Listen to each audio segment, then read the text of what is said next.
अनेक युगों पूर्व देव असुर संग्राम चल रहा था, जहां असुरों की हार हो रही थी।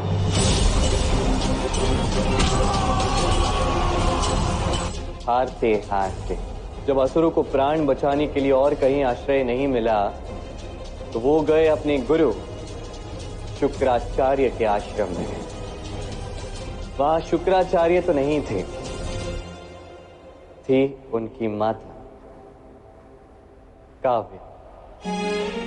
उनकी दिव्यता, उनकी कोमलता, उनकी पवित्रता का अनुमान तुम यहीं से लगा लो कि वो साक्षात नारायण पत्नी देवी लक्ष्मी की माता थी, और उसी संबंध से वो नारायण के लिए भी माता समान ही थे। काव्या माता ने उन असुरों को अपने आश्रम में आश्रय दिया, उन्हें अतिथि के रूप में स्वीकार कर लिया। धन्यवाद आपका। आपने हमें शरण देकर हम पर बहुत बड़ा उपकार किया है। भीतर जाइए।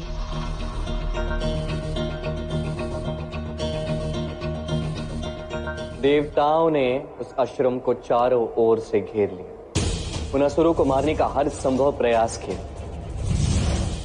किंतु काव्या माता की दिव्यता, उनकी पवित्रता की शक्ति के समक्ष कोई टिक नहीं पाया। अनेक वर्ष बीत गए, असुर वहीं छिपकर रह रहे थे और वहीं से नए नए षड्यंत्र रच रहे थे देवताओं के विरुद्ध। इस अधर्म को बढ़ता देख देवताओं ने काव्या माता से बात की। हे माता, असुर आपके स्नेह और शरण का अनुचित लाभ उठा रहे हैं। वो यहाँ से छिप छिप कर अधर्म और अनैतिक कर्म कर रहे हैं। इस अधर्म को बढ़ने से रोकने के लिए उन असुरों का अंत अति आवश्यक है माता। किंतु वो मेरे अतिथि हैं, मेरी शरण में हैं। भला मैं उन्हें मृत्यु को सौंपकर पाप की भागी कैसे बन सकती हूँ? मुझे क्षमा कीजिए, किंतु आपका ये प्रस्ताव मुझे स्वीकार नहीं। काव्या माता के धर्म की व्याख्या मलिन हो चुकी थी। वो संसार में असुरों का वर्चस्व बढ़ाने के लिए उनकी सहायक बन गई। ठीक उसी प्रकार जैसे यहाँ गुरु द्रोण, पितामह भीष्म, इन जैसे पुण्यात्मा भी ना चाहते हुए भी दुर्योधन का साथ दे रहे हैं।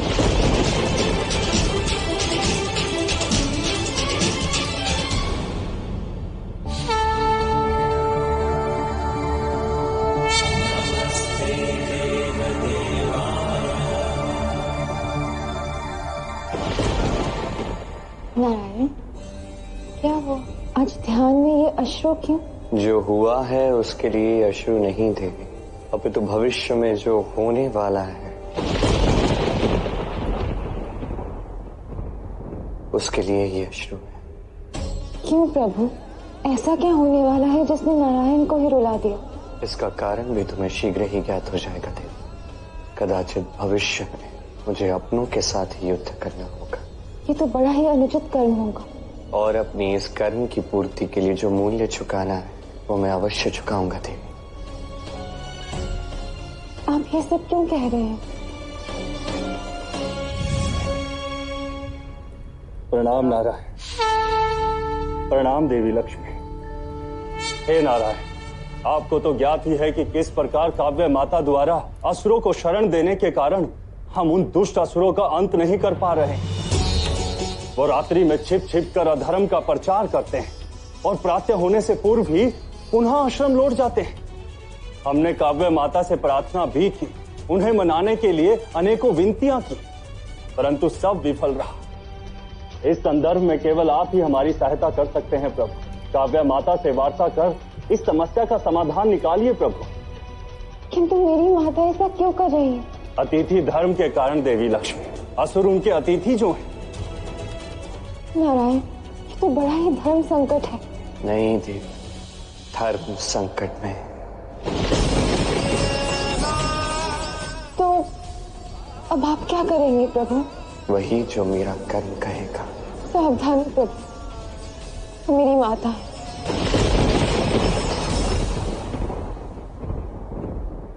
नारायण भी काव्या माता के पास शांति प्रस्ताव लेके पहुंचे।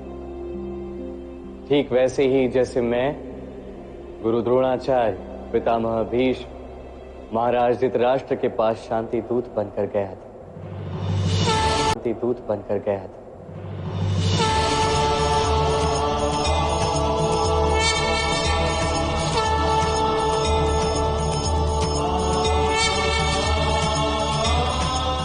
प्रणाम काव्या माता। प्रणाम जमाईराज। आपके इस प्रकार यहाँ आने का कारण मैं जानती हूँ। ये असुर आपके अतिथि हैं मैं मानता हूँ, पर ये संसार के अपराधी हैं। सबके हित में यही होगा कि आप इन्हें शीघ्रातिशीघ्र यहाँ से जाने के लिए कहें, अन्यथा माते ये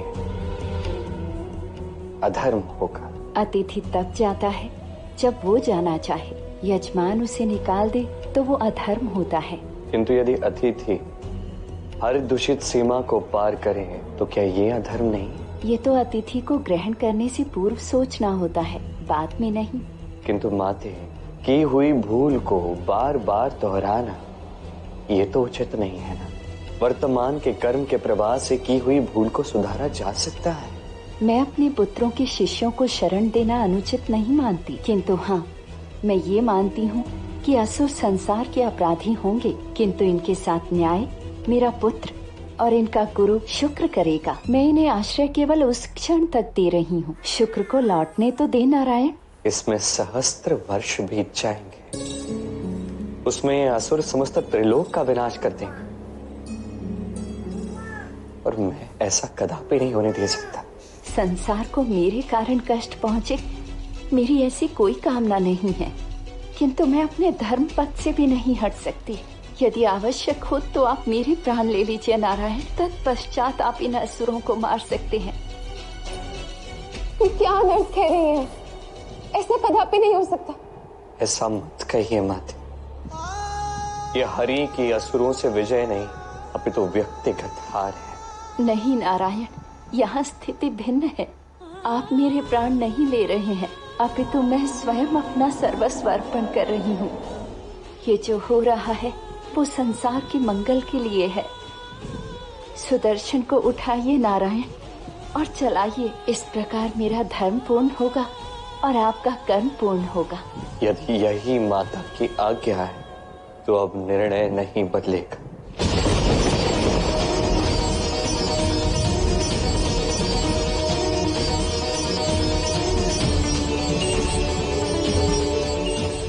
ये आप क्या कर रहे हैं प्रभु? आप मेरी माता के प्राण ले रहे हैं। यही आवश्यक है पुत्री, और मेरी आज्ञा भी है। नहीं नारायण, आप सुदर्शन नहीं चलाएंगे।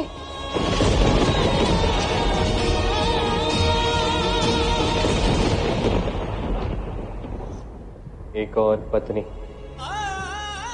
एक और माता, दोनों अपने थे, किंतु धर्म के लिए नारायण को अपना कर्म करना ही पड़ा। क्षमा देवी लक्ष्मी। काव्या माता, आपको मेरा अंतिम प्रण।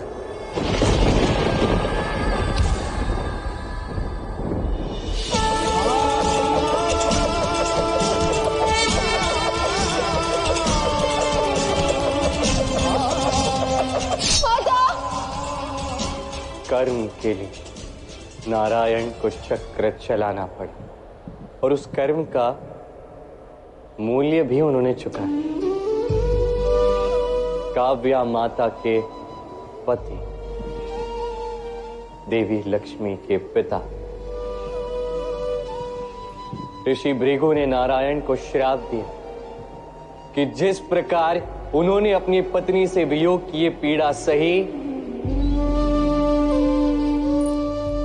उसी प्रकार नारायण भी अनंत समय के लिए अपनी पत्नी देवी लक्ष्मी से वियोग की ये पीड़ा सहेंगे। धरती पर हर बार अवतरित होने पर नारायण और उनकी अर्धांगिनी लक्ष्मी ये एक दूसरे से अलग होंगे। नारायण आज भी उस श्राप को भोग रहे हैं अर्जुन।